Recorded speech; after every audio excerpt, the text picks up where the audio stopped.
I sat down with Energy Minister Simeon Brown and began by asking about those gentailer profits. According to the Electricity Authority, since the start of July, profit margins for the gentailers exceed $500 million. Is that excessive? Well, we are concerned about it, and that's why we've asked the Electricity Authority to be publishing this data on a regular basis. But at the end of the day, what we have is an energy shortage. That's what's driving the very excessive high prices that we're seeing in New Zealand, in fact, the highest in the world. And that's driven by three key factors. Firstly, a dry hydrological year, driest since 1992. We've had low wind during this winter, about 250 gigawatt hours less energy produced via wind.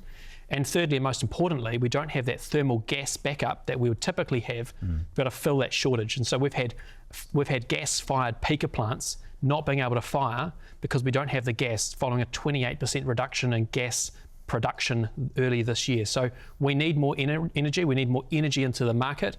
We need a more competitive market. We need more energy being, more generation being produced, and our expectation of those gentailers is that they're using the revenues, their profits, to reinvest back into more energy production in New Zealand, so we don't continue to face these situations. So I will talk about the generation shortage and some of the potential solutions in a couple of minutes, but let's focus on that market structure to begin with. What short-term incentive do gentailers have to substantially increase electricity generation? Well, there's been three key changes since the beginning of July, which have come into effect now, which have seen those prices drop significantly.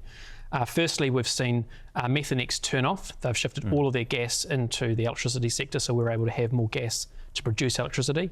Secondly, we've had Transpower bring forward contingent supply of resource in terms of those lakes, so that we can draw further water out of those lakes and actually bring those prices down and have more generation capacity. And thirdly, Tiwai has reduced its capacity beyond its demand response contract. So that has made a big difference. So sorry, that doesn't address my question at all, though. What short-term incentive do gentailers have to substantially increase generation capacity at the moment? Well, they don't have one, do they? Well, ultimately, we're facing a shortage of energy, though, a shortage of supply. But a shortage of energy supply benefits those gentailers. You'd agree that? Yeah, so what we need is more competition, though. Right. What we need is more competition. And actually, since we've come into government, and since we've got rid of the Lake Onslow mega project, which was chilling investment, we've got rid of the 2030 target for 100% renewable energy, which was actually irresponsible but also impossible to meet. And Tiwai has signed their 20-year deal. We've actually seen a significant increase in commitments to invest. We've had 650 megawatts more of investment committed to this year, which is predominantly solar and some battery technology as well. Which is great. Which is great. So the generation capacity has increased, but we need more of it, and we need more flexible and more ability to respond, and that's where gas plays such a critical role. This is the curious thing about the market structure, though, right? Like we need more of it, says the government, the same government that is the majority shareholder, benefiting from those huge dividends from the gentailers that are making huge sums of money under the market structure as it stands. But ultimately, the government wants to have competitively priced energy prices. We don't want these energy companies price gouging and making super profits. Do you think they have been price gouging? Well, if you think about the last 10 years or so, and Shane Jones said this in the House the other day, that the dividends to capital investment ratio is about 4 to 1 for those gentailers. Would you consider that gouging? What I'd say is we need more competition.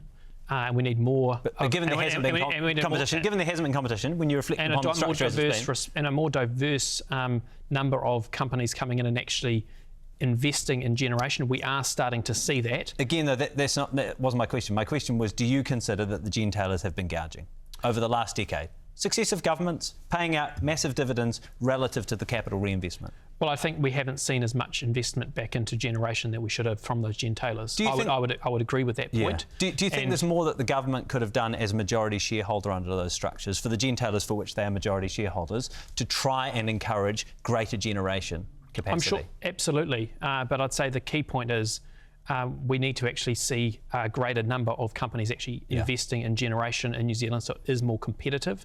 But you've also got to look at what the last government's policies were with Lake Onslow mega project, where the government was effectively coming in and saying, well, we're going to enter the market. Which they hadn't 100% committed to.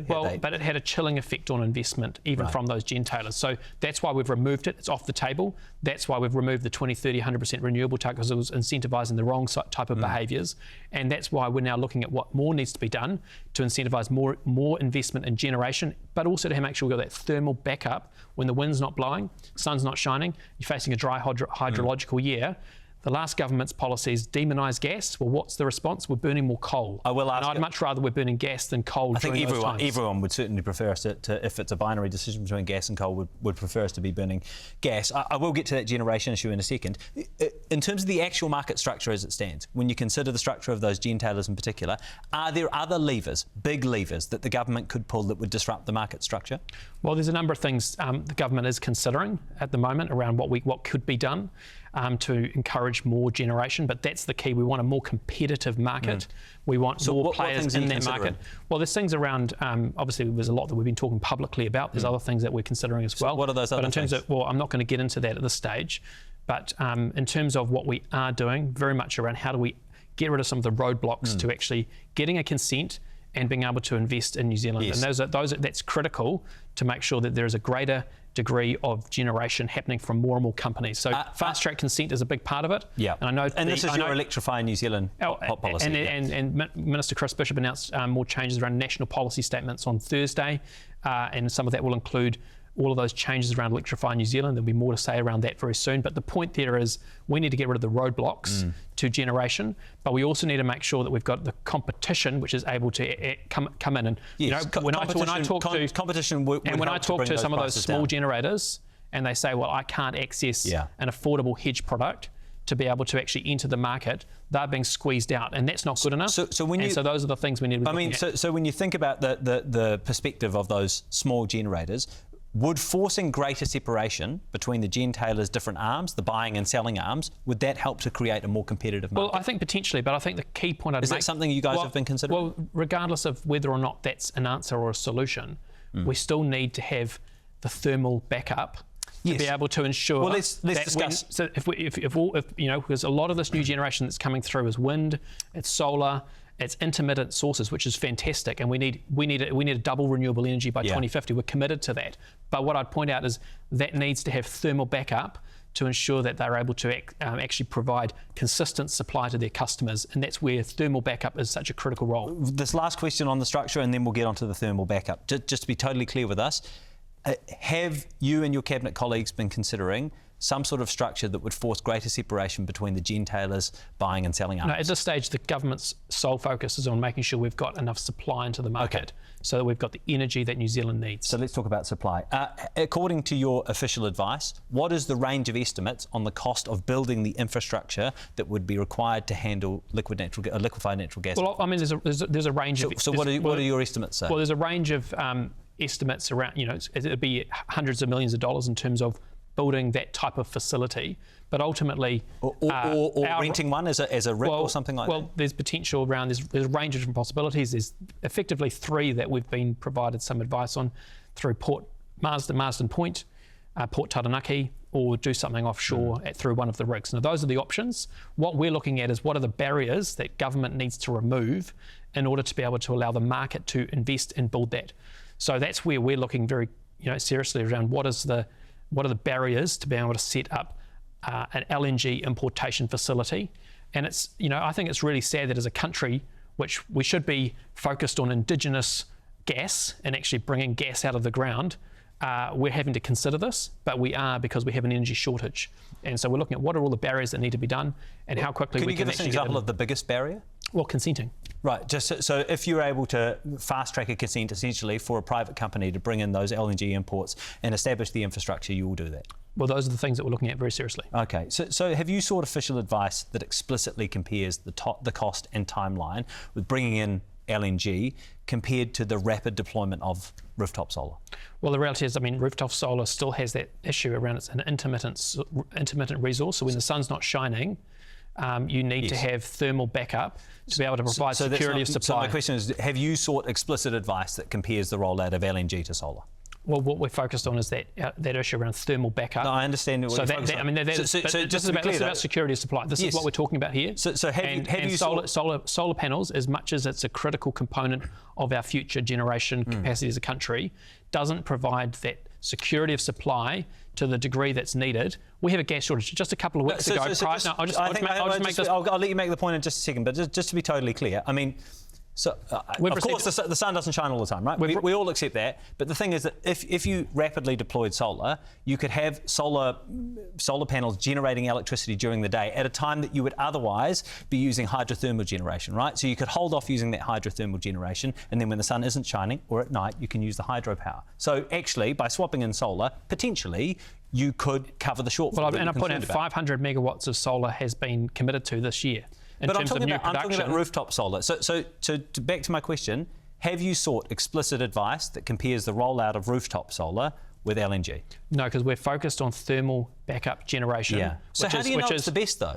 Well, because we know that when the wind's not blowing, the sun's not shining, and you're facing a dry hydrological year. But I just explained to you how we get past that. And I'd make this point. A few weeks ago, when we were facing megawatt hour spot prices closer to $1,000 an hour. Before Methanex closed down and put their gas into the electricity market, we had 450 megawatts of gas-fired peaker plant sitting idle, and we were burning diesel instead. And so that's the situation we're facing here in New Zealand. But again, if you're able to, during the day, if you're able to use the solar facilities during the day when the sun is shining, and then keep the hydro facilities and the gas facilities on standby with the gas supply that we have from domestic sources at the moment, then you can cover that shortfall. But you haven't taken advice on that. Well, the critical component here is about thermal backup, and that's what we don't have enough of in New Zealand. We've had a 28% reduction in gas production earlier this year, followed by a 12% reduction in gas production last year.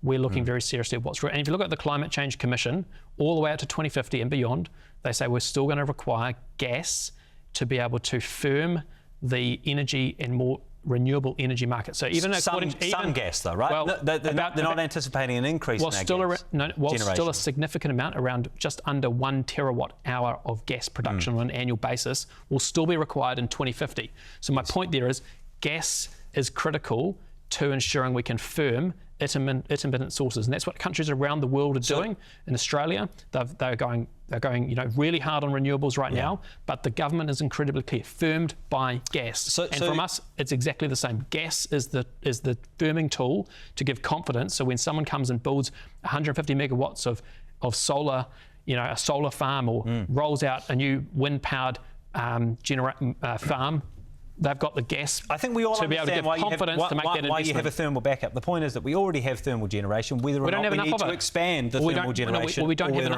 enough of it. Renewables. So does your government's recent emissions reduction plan include modelling for an increase in gas electricity generation? Well, we're having to include gas and... Well, actually, at the moment we're burning coal, but we have. Does that plan include allowances for an increase in that? Well, the reality is it's capped. Under the emissions trading scheme, the amount of carbon that's emitted is capped, and ultimately the price will determine where that is going to be within the market. What about the Climate Commission? Is there any modelling from the Climate Commission that allows for an increase in gas generation? Well, ultimately, over time, we want to see that being reduced, but we have a short to medium term problem here, which is in regards to being able to firm and to be able to have that peaking plant to be able to make sure we can actually firm those increasing renewable... The question is whether or not any of this modelling actually allows for an increase in gas generation. Well, over time it will reduce, but we have a short to medium term... But none of the modelling at the moment, be it by the Climate Commission or your Cabinet colleagues, actually allows for that increase. Well, I think it's irresponsible to sit here and say we don't need to have the ability to firm. It's not whether or not we need it. And I've made it very clear, even the Climate Change Commission says out to 2050 and beyond,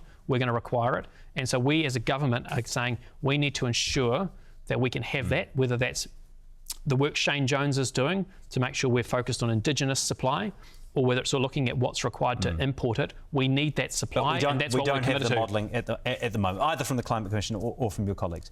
Ratepayers expect local government to do the basics, and to do the basics brilliantly. Pick up the rubbish, fix the pipes, fill in the potholes, and more generally, maintain the local assets quickly, carefully, and cost-effectively. But nothing in life is free, and ratepayers therefore expect to pay for it in exchange. But let me be blunt, what they don't expect to pay for is a laundry list of distractions and experiments that are plaguing council balance sheets across the country. That was Prime Minister Christopher Luxon speaking to the Local Government New Zealand conference in Wellington this week. He announced the government will remove the 4 wellbeing provisions in the Local Government Act. So, councils won't be responsible for the social, environmental, cultural and economic wellbeing of their communities. The Prime Minister said there is a laundry list of distractions and experiments plaguing council balance sheets. So can you give me some examples? Well, I'll give you one example, which is the last government put $500 million in the so-called Better Off Fund to try and bribe them to support their Three Waters plan. And less than 20% of that actually went into water infrastructure. But that doesn't come out of rates, though, does it? Well, no, but that that's money from central government. So give me some examples of stuff that's funded. It works better, Jack, if you let me answer the questions and you ask them. So, well, if you do ask the questions, well, I hadn't finished answering. Okay. The point there is it goes to the heart of how they make decisions as local councils. So the government came along, the last government, provided $500 million of funding around an issue which we all agree with, we need to fix our pipes, and less than 20% of that money actually went into fixing pipes. That goes to the heart of the problem we're facing. Wellington City Council, yes, $180 million on a convention centre that's now losing money. There's a bus stop in Paraparaumu being opened today, costing $2.2 million with a stupid garden sitting on top of the bus stop. That again is another example where we're seeing irresponsible waste of money and not the priorities which I think ratepayers are after. So is the World Dance Crew Championship a nice to have? Well, I think what we're saying here is we're going to remove the 4 well-beings from local government. One of those is economic well-being. And so, government has a role around making sure we can attract events into New Zealand and actually ensuring that we've got inward investment. So that's costing, it's a 50-50 split, right, between central government and Tātaki Auckland Unlimited. That's costing $750,000. So is that a nice to have? Well, we're making it very clear economic well-being won't be a priority for local government going forward. So that's why we're removing it. Is that a nice to have, the World Dance Crew Championship? Well, central government has a role. My colleague would have had to look at the business case to ensure that that is providing inward investment into New Zealand. And look, that's the same thing with the convention centre, for example, right? So the convention centre itself, the revenue might be lower, but it's all of that additional spending. But that's a case where it's actually losing the council money. So they've spent money and now actually lose. But that's from the direct revenue, right? But once again, they're losing money though. But the business case talks about bringing in all of the extra spending into the local economy from people visiting the city. That's what the business. But that's not a priority for local government. Economic well-being. So why is local government supporting the World Dance Crew Championship? Well, that's a question you have to put to Auckland Council. Okay, so it is a nice to have? Well, it's a question for Auckland Council. Is the Te Tuhi Arts Centre in Pakuranga a nice to have? Well, that's a question you'd have to ask for Auckland Council. Ultimately, Auckland Council... It's in your neighbourhood? Well, Auckland Council is responsible for local arts centres. Let me make this point to you, Jack.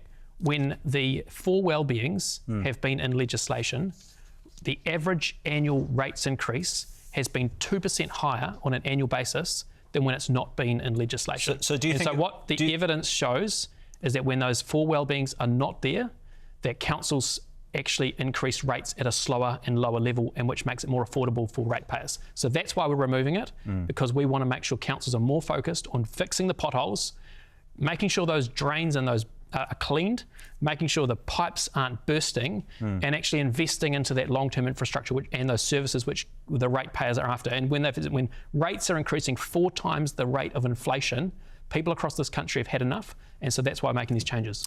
The Howick Local Board grants the Howick Historical Village $365,000 a year, the Howick Children's and Youth Theatre $80,000 a year, the Uxbridge Arts Centre $353,000 a year, the Howick Ecological and Environmental Program, planting trees, trapping pests, that kind of thing.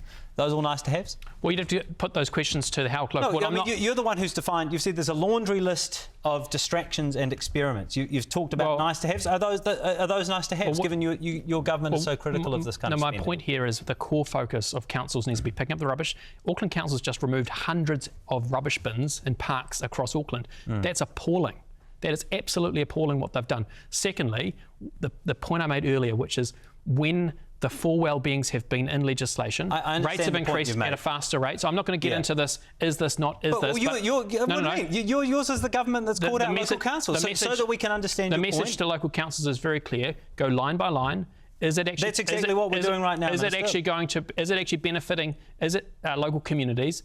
Is it something which actually fixes those fundamentals? And when you've got record number of Arts Centre for $353,000 in Howick, is that fixing the potholes or sorting out water leaks? Well, the point there is the council need to look at their efficiencies, and that's why we're looking at and be benchmarking them on a number of levels. Actually, how quickly are they actually fixing potholes? How much are they spending per kilometre on road maintenance? Where are they driving the efficiencies in their back office? How much are they spending on consultants and contractors? Actually looking at those efficiencies, providing the public a far greater degree of transparency around it, benchmarking it like you see in New South Wales or the Victorian states, so that the public can actually see where their money is going to. At the moment, it's opaque. We're going to make it transparent. So what's interesting is that the average rates rises around the country about 15%, right? So it's not just one or two councils that are seeing these big increases. They're big increases, not universally, but very much across the board. We're seeing them all over the place. And some councils have done a great job and others haven't. Like if you go up to Northland, the Far North District Council, they consulted on a 14% increase in their rates. They finalised on a 4.5% yes. And how did they increase. do that? How did they do that? They got a one-off $5 million dividend from No, it wasn't council. one-off. It is. It's one-off. a one-off $5 million dividend. Well, it's about how they manage their assets. Yeah, so they got a $5 million dividend that they're not going to be able to rely on for next year. So what do they do next year? Well, ultimately, that's why we've got our focus around local. But I mean, water. that's such a you just use this as an example of a council managing its assets. That's a council that is in the unique position of being able to get what they described as a one-off dividend of $5 million for this year, and they won't be able to rely on for next year. My question is, if we have seen, and to your point, yes, some councils have lower rates than 15%, but across the board, the average is about 15%. So my question is, are all councils being irresponsible? If we are seeing that level of rates increases everywhere, not just at one or two councils. Well, I think the message from the Prime Minister was when you're seeing rates increasing at more than 4 times the rate of inflation, there are serious questions that need to be answered, and we are going to intervene as a government to say, actually, those 4 well-beings, they will be removed, because we know that when they're not in legislation, rates do not increase as fast. Yeah. We're also going to be doing some benchmarking, and we'll look at rate capping in terms of those non-core activities. So, all of those examples you provided earlier, well, actually, we're going to be requiring them to find efficiencies through actually saying those non-core areas, there's going to be a cap on how much you can do. That's exactly what they do in New South Wales, right? And that's what we're going to do here. So in New Zealand. so we could see some of those centres essentially, once you've capped it, not supported. Some of those, a rate cap youth theatre, the arts centre. Well, the rate cap means that they won't be able to increase their rates on beyond what is set for those non-tour activities. Do you reckon the rating system for local councils is a sustainable funding mechanism going into the future? Well, the point I'd make is we need far greater shared services. And so rates play a role in terms of it's a way to fund those kind of public good activities. But we need to see much more user pays where it comes to other activities. And that's what our Local Water Done Well plan is all about. So when it comes to water infrastructure, we need a user pays approach to it. That's why we've done the deal with the local government funding agency, so that councils can set up council-controlled organisations. They can charge people directly for how much water they use. They can borrow up to 500% against those revenues, and then invest back into the long-term infrastructure, keeping those bills off your rate bill. So with those kind of investing over the long term. So with the user pay system, do you reckon that hand in hand with rates is sufficient for councils to fund their services into the future? Rates is a way in which you can raise money where there is a public good element. Yes. But where you can directly charge for the use of a particular type of asset, we should be doing that. We do that with telecommunications. Do you think it's sufficient? Do you think rates and those kind of options be it for water metering, be it for road tolling, that kind of thing? Do you think that outside of that, rates are sufficient going into the future to fund council services? Yes, but where a user pay tool can be used, it should be used. So whether it's recovering costs for regulatory activity, whether it's recovering costs for water, those are the type of things we expect councils to be doing a far better job, which actually will mean that the bit of your rates bill will be a lot lower because you're having specific charges based on how much you use of all of those other things. Essentially ring-fenced or something like that. So councils know what is needed for their communities and should not be forced or mandated to take a one-size-fits-all approach. That was you in the House in February. So do you support giving Auckland Council full control over Auckland Transport? Well, we've agreed with Mayor Wayne Brown that we need far more democratic accountability over Auckland Transport, and we're working through some options on how to deliver that. But not full control, right? And so you go through it. Auckland Council wanted the regional fuel tax. That localism you didn't like, so you scrapped it. Māori wards were established by councils around the country. Voters who disagreed have the power to vote out those councils. But again, you didn't like that localism. Well, that is localism, because that's local communities deciding on their local. But they could have done it anyway, right? Councils have decided on this, and they could have voted out those councils. No, those councils were not required to go to the public. Yeah, we're just putting in Helen Clark's law from 2001. So if you don't, that's all we're doing. So if you don't like, we're just bringing back Helen Clark's law. The point is that councils have councils that are democratically elected have voted to introduce these mechanisms or these wards, and if people didn't like it, they could have voted out those councils. This is a more pure form of localism. We're actually letting local voters make the decision. Okay, in that case. We can scrap. So you want to carve them off now? Okay, we'll put that one aside, shall we? We'll put that one aside, and I'll give you 3 others instead. So Auckland Council wanted the regional fuel tax. You didn't like that kind of localism. We went to the public. So the public voted for us. We said we remove it. We did. Even for something as simple as congestion charging, right? Councils can only do it if you give them permission. Well, ultimately, we need to pass the law. I mean, councils cannot do that without a law change. We've brought a law change to Parliament. But if you believe in localism, you believe that councils know what's best for their communities. How come you keep on dictating what they can and can't do? I think there's a good point to be made here in terms of congestion charging, or time of use charging, as we're calling it. And that is, we want to see network benefits. The government owns and runs the state highways. Council is responsible for local roads. And so actually it's a partnership. That's what's required to ensure that it works for the network, rather than it simply just being one part of whether it's council or government. You say that localism is really important. The local communities know what's best for them. Local councils should have the authority to do that. But every time they try to do something, you say, no, we don't like that. No, what we said, actually, councils, if you're putting in a time of use scheme in Auckland, you've got people use the state highways or they use local roads. And actually, we need to have a partnership approach to that. Look, and that's the approach we're taking to that. Legislation's got to go through Parliament. Obviously, we'll listen to what the submitters and the particularly, councils such as Auckland Council have to say about it. But I would just make on time of use charging, we need to get the key thing here is public acceptability. Yeah. The public need to support something like that. There's a huge change in terms of how we use the road. It's user pays. I actually am a big supporter of it. Yep. But we need to make sure we get public acceptability across the line. So you announced a road policing investment program this week. Compared to the previous 3 years, why has funding for road policing decreased? It hasn't. I mean, there's a couple of key points I'd make here. Firstly, a couple of functions. $12 million less by my sums. Well, a couple of functions have actually moved from the police back to NZTA, and that is the fixed cameras and variable cameras, which is tens of millions per year. Right. So that function is no longer with police; it's now with NZTA. And so, yes, I get. If you include that in the baseline figure. So I get you exactly. So those figures aren't included in that baseline figure. So that's where that question ultimately is using a different set of, it's not comparing apples with oranges, with apples, sorry. One last question. Councils are working on their water services delivery plans at the moment, deciding whether or not they want to team up with other councils to make CCOs, which potentially opens them up to the greater borrowing powers that you mentioned earlier. Fantastic policy. For how many councils do you anticipate needing to use step-in powers to force councils to form those CCOs? We're not into that. We're into, those are there if we have to. So for how many councils do you expect? Look, I'm not anticipating we have to do it for anyone, but they are there if we need to. Yep. But what I would make the point about our policy, it's far cheaper than Three Waters, doesn't have $1 billion of establishment cost that would have been lumped on it, borrowed cheaper through the local government funding agency. And also, we're actually making sure we have consistent standards for infrastructure across New Zealand. So a wastewater treatment plant in Whangarei can be designed to the same standard as one in Wanganui. Right. So we can actually reduce those costs for local councils, which is something that's really important. I'm asking about. You don't, just to be on the record, you don't anticipate having to use step-in powers at this stage? Well, at this stage, and ultimately we want councils working with their neighbours to have a shared service for their communities. Yeah. The great thing about our policy with the financing through local government funding agency, be cheaper than Labour's Three Waters, and it's going to deliver a greater degree of debt to revenue, so they can actually invest over the long term, and those infrastructure standards will mean we can actually drive down costs. You're a busy man. We appreciate your time. Thank you very much. Thank you.